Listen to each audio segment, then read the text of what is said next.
Kita tidak pakai seperti itu. Memang ada sebagian manhaj ya, manhaj modern yang seperti itu. Di Indonesia juga menyebar itu. Saya kadang-kadang kalau berkumpul dengan sebagian habaib yang anti Syiah, kadang berbeda. Kalau mereka langsung cap kafir ya tidak bisa. Kita konsisten dengan konsep la nukafiru ahadan min ahlil qiblah. Kecuali kalau mereka nyata memang sudah melanggar norma-norma ahlul qiblah. Ahlul qiblah itu kan ada syarat-syaratnya. Jadi harus meyakini daruriyat fitin. Kecuali kalau ingkar daruriyat baru dia murtad. Kalau tidak nyata seperti itu kita tidak mengkafirkan. Memang ada kelompok seperti itu. Cuma kalau ulama kita ya, apalagi muayyan kafir ta'yin itu sangat menghindari seperti itu. La nukafir ahadan min ahli qiblah. Itu pertanyaan pertama. Jadi manhaj ulama kita Indonesia yang dulu Nahdlatul Ulama mengikuti manhajnya para ulama Asy'ariyah yang Makkiyun, Madaniyun, Azhariyun, Syamiyun, semuanya kita moderat. Tidak mentakfir.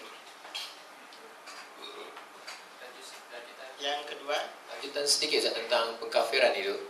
Kalau dia turun kepada standard menghukumkan sebagai sesat, bagaimana? Adakah dia termasuk dalam pengkafiran? Kalau sesat sudah pasti. Di luar Ahlus Sunnah pasti sesat. Sesat itu belum tentu kafir.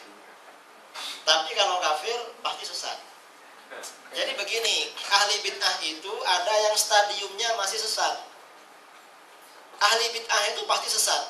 Ada yang lebih parah lagi sudah sampai kafir. Tapi kalau menyesatkan kita wajib. Kita harus menyampaikan itu aliran sesat. Kalau itu wajib. Soalan yang kedua berkisah tentang peluru yang digunakan, tentang pihak luar. Jadi memang ya kadang kita ini kalau menyerang Wahabi pakai peluru Syiah, pinjam peluru dari Syiah, tapi harus hati-hati. Kadang menyerang Syiah pinjam referensi dari Wahabi, harus hati-hati juga. Karena kalau tidak teliti di buku-buku mereka ada racunnya. Misalnya ini ya kitab-kitab Syiah yang menyerang Wahabi. Itu ternyata di dalam bukan cuma Wahabi yang kena, kita juga kena itu. Tanpa terasa. Kadang itu yang diserang kitab kita cuma oleh mereka ini Wahabi. Jadi misalnya ya, Syiah ini menyalahkan Fathul Bari. Tapi dibilang Wahabi Fathul Bari. Ada kata Wahabi namanya Fathul Bari memasuk hadis begini. Wahabi juga begitu. Ada kitab Wahabi ya. Kitab Wahabi yang sangat populer sekarang membantah Syiah, ini risalah doktorah dari Saudi, namanya karangannya Dr.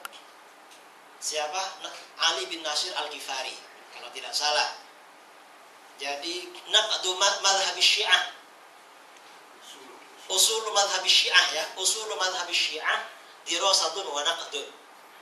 Itu bagus, cuma ketika menyebutkan tauhid rububiyah uluhiyah kita kena juga itu. Dan dia salah dalam bantahannya.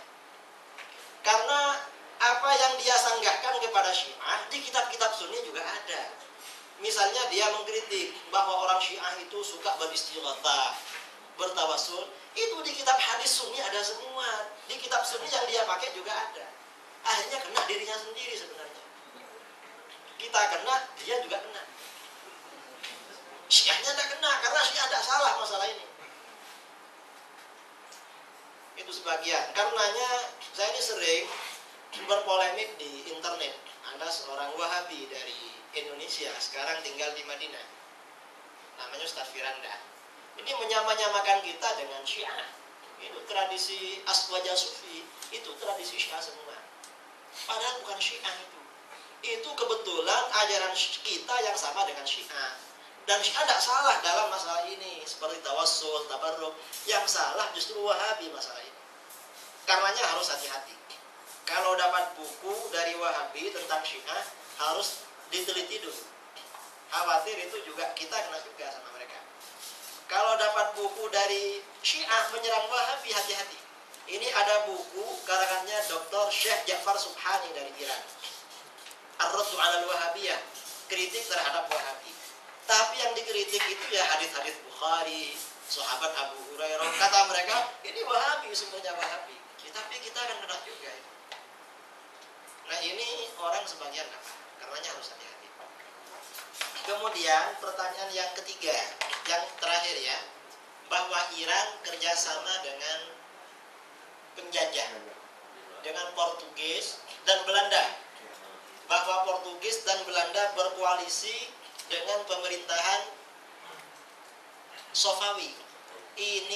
Saya membaca tesis ya, membaca disertasi doktor, seorang doktor Syiah di Universitas Tehran.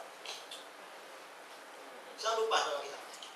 Kemudian ada ringkasannya, saya juga punya ringkasannya, lengkap di sana, tanggal-tanggalnya. Bahkan ketika saya ngecek ke internet, jenderal Belanda, siapa nama jenderal yang menandatangani MOU di Persia, itu jenderal Belanda yang pertama kali masuk ke Nusantara. Jadi ini fakta sejarah, tidak bisa dipungkiri bahwa memang antara al-kuffar wa ahlul bid'ah itu ada ta'abud, ada tanasur, tolong menolong, dan kita yang kena. Karenanya memang ahlus sunnah ini harus bersinergi. Ahlus sunnah di mana-mana harus memperkuat diri untuk melawan ahlul bid'ah. Ya semuanya ahlul bid'ah ya, Syiah, Wahabi, Hizbut Tahrir, walaupun ahli bid'ah yang lokal seperti Kebatinan, Kejawen, Manunggaling dan lain sebagainya. Itu semuanya harus dihadapi. Baik,